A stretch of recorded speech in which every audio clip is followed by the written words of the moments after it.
संदर्भात राज्य सरकारने सुप्रीम कोर्टात याचिका दाखल करण्याचा निर्णय घेतलाय। कोल्हापूरचे प्रतिनिधी आणि नांदेडी मठाच्या शिष्टमंडळासोबत मुख्यमंत्री फडणवीसांची आज विस्तृत बैठक झाली। या बैठकीत महादेवी हत्तीण परत आणण्यासाठी याचिका दाखल करण्यासोबतच तिच्या देखभालीकरता काय करता येईल यावर चर्चा करण्यात आली आहे।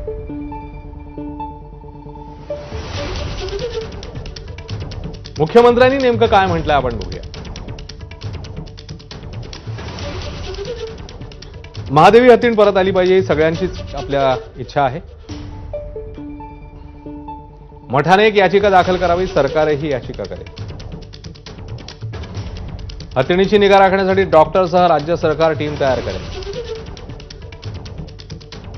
हत्तीणीची निगा राखण्यासाठी सरकार आवश्यक ती सर्व मदत करेल।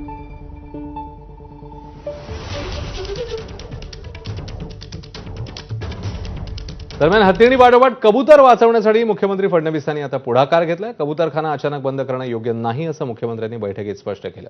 या बैठकीत कबुतरांना कंट्रोल फीडिंग करण्यासंदर्भात